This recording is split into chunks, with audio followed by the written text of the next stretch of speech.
Hello students, welcome.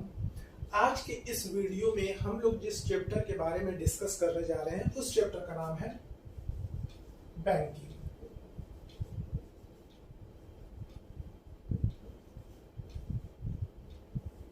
ठीक है। अब बैंकिंग नाम से ही पता चल रहा है कि ये रिलेटेड टू बैंक है और बैंक में हमारा क्या होता है, अकाउंट होता है। और कितने तरह के अकाउंट बैंक में होते हैं? Generally savings account, current account, fix deposit account या रेकरिंग अकाउंट। रेकरिंग अकाउंट को हम लोग क्यूमुलेटिव अकाउंट भी कहते हैं। तो इस चैप्टर में जनरली हम लोग को रेकरिंग या क्यूमुलेटिव अकाउंट के बारे में ही पढ़ना है। अब ये रेकरिंग होता क्या है? रेकरिंग का मतलब, और जो हम लोग जनरली पैसा डिपॉजिट करते हैं तो उस पैसे के डिपॉजिट में और रेकरिंग डिपॉजिट में डिफरेंस होता है। अब जैसे हम लोग बोलते हैं कि 50,000 रुपए को हम लोगों ने 2 साल के लिए बैंक में रख दिया और बैंक का सिंपल इंटरेस्ट है सपोज 5% और 6%, तो हमारा प्रिंसिपल क्या हो गया 50,000। टाइम अगर हम 2 साल के लिए रखे हैं तो 2 इयर्स हो गया और रेट ऑफ इंटरेस्ट 5 है तो 5 हो गया। तो वहां पे हमारा सिंपल इंटरेस्ट निकलता है, that is P into R into T by 100। तो इस ढंग से हम सॉल्व कर देते हैं तो सिंपल इंटरेस्ट निकल जाता है। लेकिन रेकरिंग सिंपल इंटरेस्ट से या जनरल डिपॉजिट से कैसे अलग होता है? जैसे एक एग्जांपल हम लोग लेते हैं कि अगर हम किसी बैंक में अपना रेकरिंग एक अकाउंट खोलते हैं और उस रेकरिंग अकाउंट का मंथली डिपॉजिट जो है हमारा 500 रुपीज है और हम कितने साल के लिए रेकरिंग किए हैं, सपोज 2 साल के लिए किए हैं और रेट ऑफ इंटरेस्ट क्या है 5% है, तो यहाँ जो हमारा इंटरेस्ट निकलेगा वो सिंपल इंटरेस्ट से अलग होगा। कैसे अलग होगा? क्योंकि हमारा टेन्योर क्या है 2 इयर्स। 2 years means 24 months. तो हम पहले मंथ में जो 500 रुपीज डिपॉजिट कर रहे हैं वो कितने समय के लिए बैंक के पास रहने वाला है? 2 इयर्स के लिए, दैट इज 24 मंथ्स। फिर जो सेकंड मंथ में हम 500 डालेंगे वो कितने समय तक रहेगा? 23 मंथ्स। थर्ड ईयर में जो हम डालेंगे, थर्ड मंथ में जो हम 500 डालेंगे वो कितने समय के लिए रहेगा? 22 मंथ्स। तो इस तरह हम देख रहे हैं कि यहाँ पे जो हम पैसा डाल रहे हैं इसका अवधि, टाइम पीरियड जो है वो घटता चला जा रहा है। तो उसी के अकॉर्डिंग यहाँ पे हमारा निकलता है। तो जनरली बैंकिंग में जब हम रेकरिंग डिपॉजिट के बारे में पढ़ेंगे या क्यूमुलेटिव डिपॉजिट के बारे में पढ़ेंगे तो 2 चीजें हमें पता होना चाहिए। एक तो हमें इंटरेस्ट निकालना आना चाहिए और दूसरा हमें मैच्योरिटी वैल्यू, क्योंकि यही 2 चीजें हमें इसमें पूछे जाएंगे। तो सबसे पहले इंटरेस्ट का हम लोग देख लेते हैं कि फॉर्मूला क्या होता है। इंटरेस्ट इक्वल्स टू होता है P into n plus 1 by 2 into 12 into R by 100। अब यहाँ पे P हमारा क्या होता है? प्रिंसिपल हम लोग किसको लेते हैं? प्रिंसिपल वो होता है जो पैसा हम लोग मंथली डिपॉजिट करते हैं। Suppose 500 rupees per month, 1000 rupees per month, 5000 rupees per month. तो जो हमारा रेकरिंग डिपॉजिट का मंथली इंस्टॉलमेंट है वही हमारा प्रिंसिपल होता है। एन यहाँ क्या होता है? Number of months. मतलब अगर हम 1 साल के लिए कर रहे हैं तो एन का वैल्यू 12 हो जाएगा, क्योंकि 1 साल में 12 महीना होता है। अगर 2 साल के लिए कर रहे हैं तो it will be 2 into 12, that is 24 months. तो इस तरह से, और रेट को हमको पता है कि जो बैंक हमको जिस रेट पे इंटरेस्ट देगा वो रेट हमारा हो जाएगा। तो ये इंटरेस्ट निकालने का फॉर्मूला होता है। इसके बाद हमारा आता है मैच्योरिटी वैल्यू। तो मैच्योरिटी वैल्यू निकालने का फॉर्मूला क्या होता है? P इंटू n प्लस आई। मतलब अगर 500 रुपए का मेरा मंथली रेकरिंग है और 2 साल के लिए है, मीन्स 24 मंथ्स के लिए, तो P into n that is 500 into 24, ये हो जाएगा 12,000। तो ये 12,000 तो हम पैसा 2 साल में बैंक में जमा किए हैं और इसके बाद जो बैंक हमको इंटरेस्ट दिया है, जब अपने पैसे में हम उस इंटरेस्ट को जोड़ देते हैं तो हमारा मैच्योरिटी वैल्यू निकल जाता है। तो यही 2 फॉर्मूला है जिसपे कि ये जनरली ये हमारा जो चैप्टर है बेस्ड है।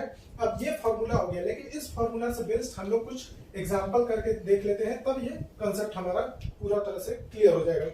अब जैसे मानते हैं कि हम किसी बैंक में रेकरिंग डिपॉजिट खोले और हमारा मंथली डिपॉजिट जो है वो 500 का है। तो ये 500 अब मेरा क्या बन जाएगा? प्रिंसिपल। हमारा टाइम है 2 इयर्स, मतलब 2 इंटू 12 इक्वल्स टू 24 मंथ्स। तो ये 24 मंथ्स हमारा क्या बन जाएगा? ये हो जाएगा n, और बैंक जो हमें रेट ऑफ इंटरेस्ट दे रही है वो दे रही है 5%। तो इसमें हमको इंटरेस्ट निकालना है और क्या मैच्योरिटी वैल्यू हमको मिलेगा वो निकालना है। तो यहाँ हम लोग देख लिया। अब इंटरेस्ट निकालने का फॉर्मूला आप लोग देख लिए थे कि क्या है हमारा, तो इस चीज को हम मिटा रहे हैं अभी। अब इंटरेस्ट निकालने का फॉर्मूला हमारा क्या था, P into n, n plus 1, 2 into 12 into r by 100। तो यहाँ पे हमारा P क्या था, 500 रुपीज का हमारा रेकरिंग डिपॉजिट था, इंटू कितने समय के लिए था, 2 इयर्स, दैट इज 24 मंथ्स। तो 24 प्लस 1, 2 इंटू 12, और रेट ऑफ इंटरेस्ट हमारा क्या था 5%, तो 5/100। तो अब हमारा यहाँ क्या हो जाएगा, 500 इंटू 24 इंटू 25 बाई 24 इंटू 5/100। तो ये 24 से ये 24 कट गया, ये 2 जीरो से ये 2 जीरो चला जाएगा, तो हमारा क्या हो जाएगा 25 इंटू 5 125, 125 इंटू 5 625। तो इंटरेस्ट हमारा कितना निकल गया 625। मतलब कि अगर 500 रुपए का रेकरिंग हम किसी बैंक में खोलते हैं 2 साल के लिए, तो उस अमाउंट पे हमको बैंक कितना इंटरेस्ट देगी 625। तो इंटरेस्ट हमारा निकल गया ये।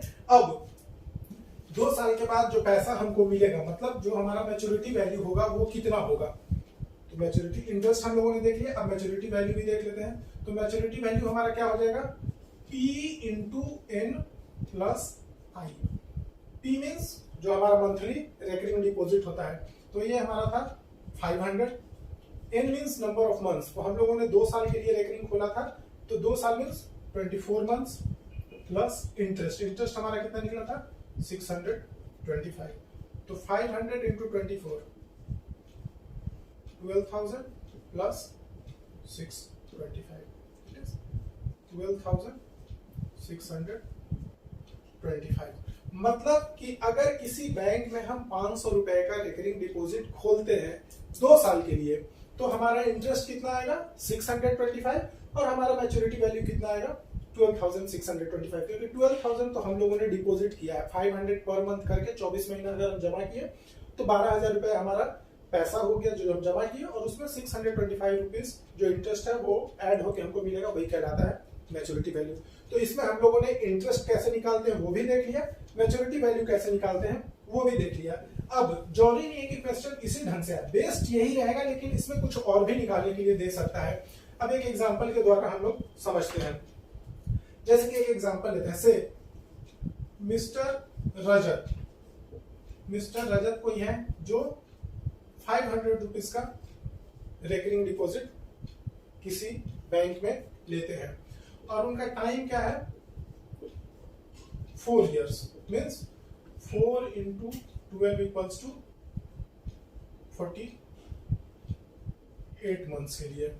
अब यहाँ पे हमारा मान लेते हैं मैच्योरिटी वैल्यू हमारा कुछ दिया हुआ है, तो कुछ मतलब क्या हो जाएगा, अगर 48 मंथ्स में हम 500 रुपीज करके देते हैं तो हमारा डिपॉजिट कितना हो जा रहा है 24,000 का।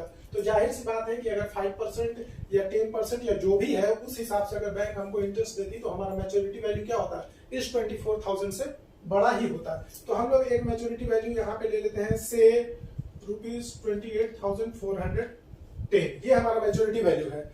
और हमको निकालने के लिए क्या बोला है, रेट हमको निकालने के लिए बोला है। तो यहाँ पे रेट निकालने के लिए बोला है, मैच्योरिटी वैल्यू हमको दिया हुआ है, तो सबसे पहले हम लोग क्या निकालेंगे, इंटरेस्ट निकालेंगे, क्योंकि 2 ही चीज हमें निकालना होता है, या तो इंटरेस्ट या मैच्योरिटी वैल्यू। तो यहाँ पे मैच्योरिटी वैल्यू दे दिया है, रेट नहीं दिया है, तो हम लोग पहले इंटरेस्ट निकालते हैं। अब इसी सारे वैल्यूज को लेके हम इंटरेस्ट निकालेंगे। तो इंटरेस्ट निकालने का फॉर्मूला हमारा क्या होता है, P into n plus 1, 2 into 12 into r by 100। तो हमारा P कितना है 500, n कितना है 48 इंटू 48 प्लस 1 क्या हो जाएगा 49 बाई, ये हमारा हो जाएगा, इसको भी इंटू कर देते हैं, 2 into 12 that is 24 into r by 100। तो ये 2 जीरो के साथ चला जाएगा, 24 2 ज़ा तो हमारा क्या हो जाएगा 5 2 जा 10, 49 10 जा 490 आर। ये इंटरेस्ट हमारा कितना निकल गया 490 आर। तो इंटरेस्ट में हमारा निकल गया। अब इसको हम लोग पुट कर देंगे कहां मैच्योरिटी वैल्यू में।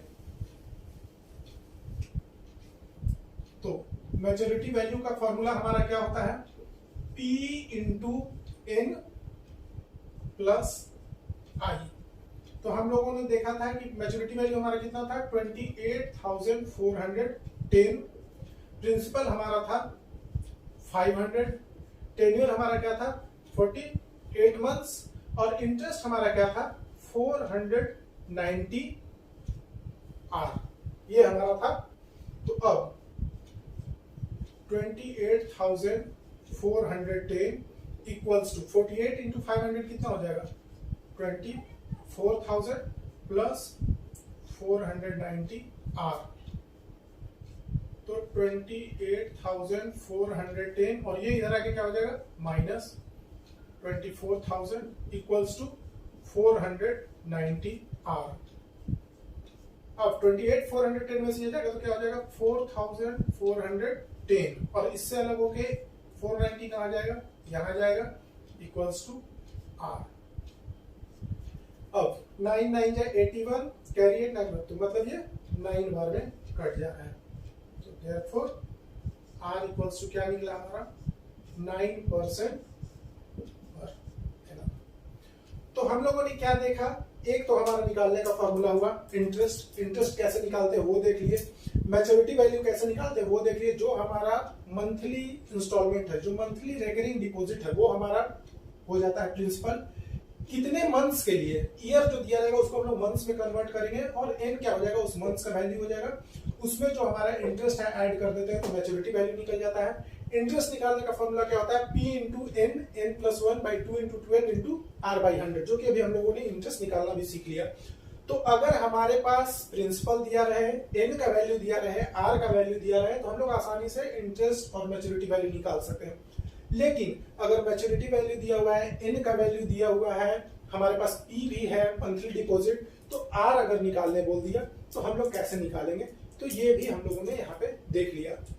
तो इस चैप्टर में सिर्फ हम लोगों को इंटरेस्ट कैसे निकालते हैं और मैच्योरिटी वैल्यू कैसे निकालते हैं, यही दो चीजें पढ़ना है जो कि हम लोगों ने इस वीडियो में डिस्कस किया है। और उसी से बेस्ट एक है कि अगर आर हमको निकालने दे दे, तो अगर आर निकालने के लिए बोलेगा तो हमारे पास मैच्योरिटी वैल्यू दिया रहेगा, जो कि इस एग्जांपल में हम लोग देखें। तो फॉर्मूला यही दो यूज करना है, इंटरेस्ट वाला और मैच्योरिटी वैल्यू वाला। उसी से बेस्ट हमारा जो भी क्वेश्चन आएगा हमारा इस ढंग से ही सॉल्व होगा। इससे ज्यादा इस चैप्टर में डिस्कशन के लिए कुछ भी नहीं है। लेकिन हाँ, ये दो चीजें आपको अच्छे से समझ लेना होगा, क्योंकि अगर इसमें थोड़ा सा भी गलती होगा तो आप एग्जाम में अगर या टेस्ट में सॉल्व करेंगे तो आपका मार्क्स कट जाएगा।